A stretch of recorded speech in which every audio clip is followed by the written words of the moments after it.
The Poetic and Prophetic books. The Book of Proverbs. It's number 3.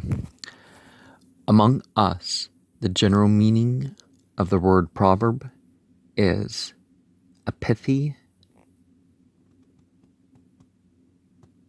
sententious maxim of homely wisdom, familiarly known and apt to be often repeated.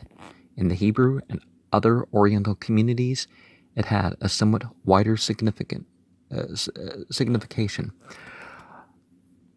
Originally, its import was not unlike that of a parable, and the two words are sometimes used in the Bible for the same form of utterance. The primary idea is that of comparison or simile, and even when nothing of this kind is formally present, it is often implied.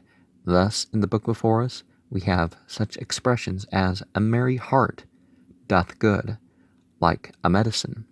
The words of a tale-bearer are as wounds. A brother offended is harder to be won than a strong city. But we also find in this book other forms of the proverb, both of those in which no comparison is expressed and of those which run into the parabolic style of extended illustration. Now, if we look at certain side traditions of inspired teachings of Zarathustra, of Muhammad, of various tales regarding the Buddha and other such spiritual characters, the Proverbs don't stand out quite as far, or don't really stand out at all. But there's certainly something in there somewhere. Well,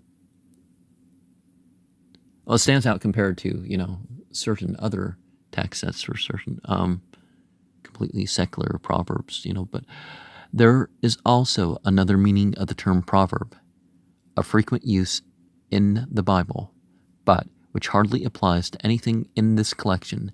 It is that of a byword or reproachful saying, one in which the conspicuous wickedness or folly of an individual is extant as a comparison and warning. The book of Proverbs is popularly attributed to Solomon as its author, and there is no well-established reason for doubting that most of it is due to him. In the part admitted on all hands to have been compiled by him, it is not unlikely that some maxims extant before his time were gathered up by him and put into written form. While most of the utterances were his own, the book is written in Hebrew verse. A considerable portion, though not all of it, is in the form of parallelisms. This was the most common form of poetic expression among the Hebrews. The principle is that of a 2-line stanza containing 2 expressions pertaining to the same subject. Parallelisms are of 3 kinds: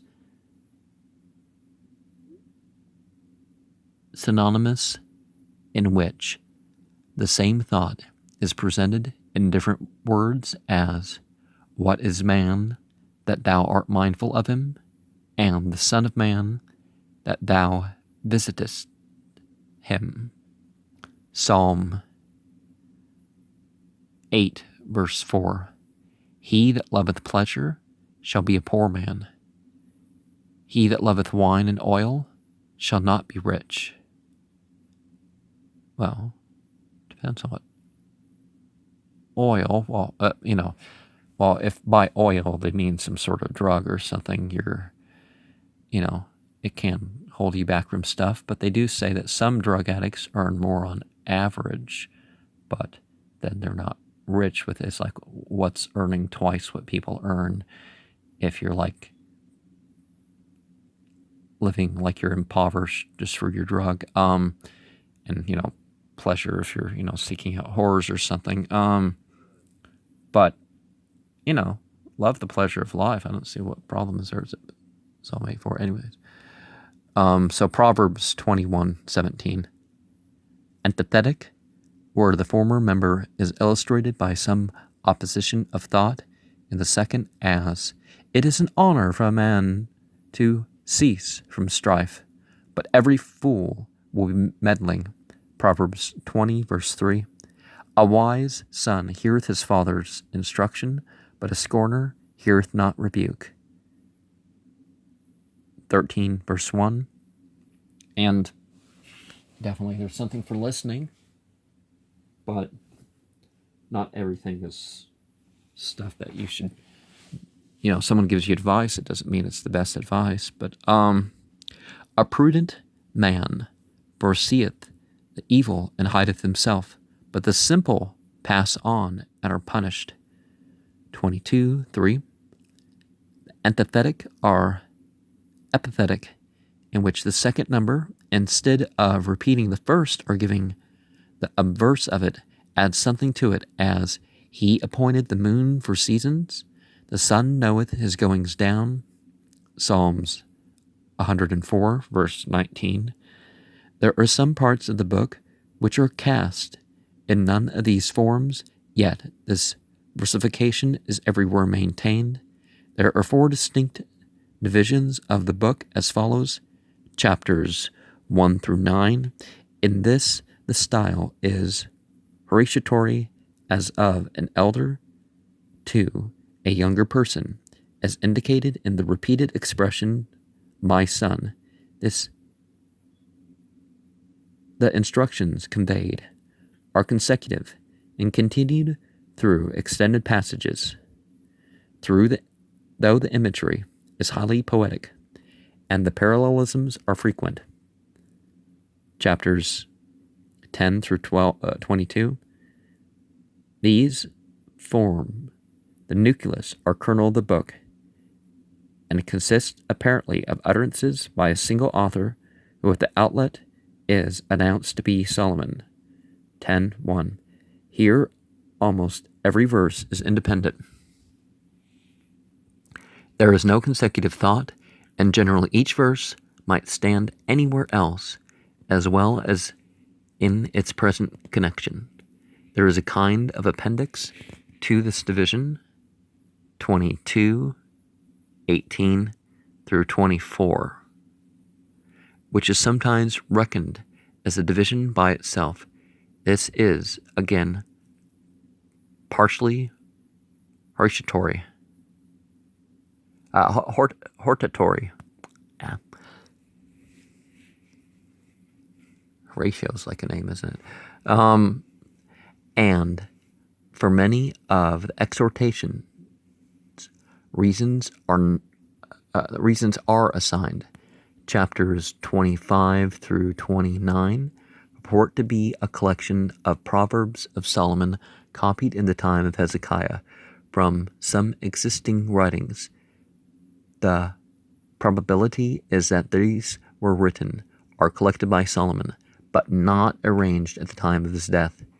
In connection with the others, they are less finished in style, and there appear among them series of utterances having a more or less obvious thread of connection. The last 2 chapters appear to be the work of a latter writer, of whom little is known. They comprise 3 parts: the words of Allure, the style of which is distinct from all the rest of the book, the didactic poem of our 4 King Lemuel, in which the poetic parallelism is maintained, the remarkably beautiful alphabetical ode in praise of a virtuous woman. This is acrostical, each several verse, beginning with the letter of the Hebrew alphabet in order, and there being the same number of verses as letters in the alphabet. So, 22.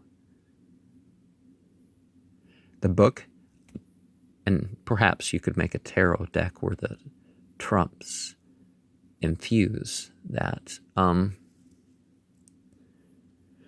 The book abounds in instructive thought. Some of the prominent topics are the praise of wisdom, which is here closely cognate with piety, of integrity, diligence, filial obedience, modesty, and justice. Also, reprobation of sensuality, intemperance, and indolence. Well, certainly for themselves, but not, variety in your response, and enjoy yourself. Nothing completely wrong with those, but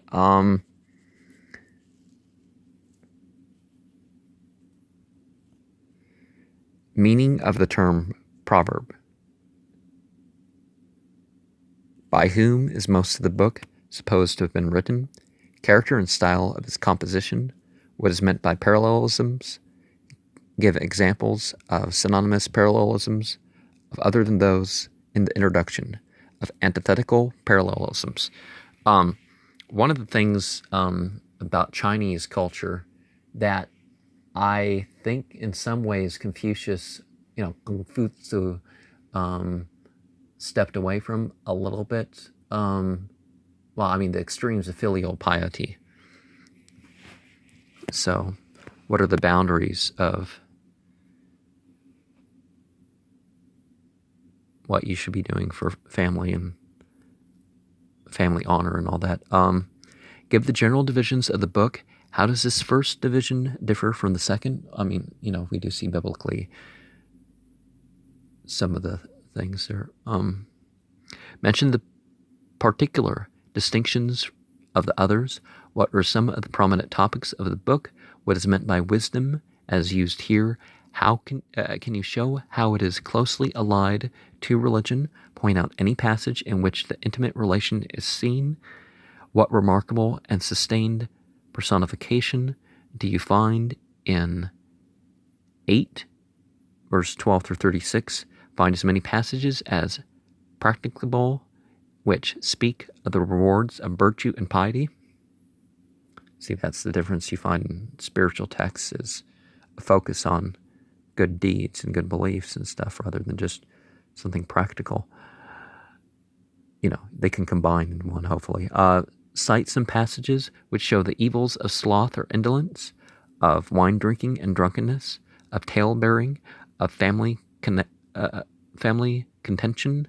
What is said of a man who rules his own spirit, are of self-control, of contentment, of a good name, of disobedience to parents, of fitly spoken words, of a beautiful woman who lacks discretion, of things little but wise. What peculiarity about the last 23 verses of the last chapter? 23 verses, okay. We can attribute that when we give it an extra letter, the ga, can't we? What here is described mentions some of the beautiful things said. These exercises can be varied to any extent at the discretion of the teacher, and I guess we are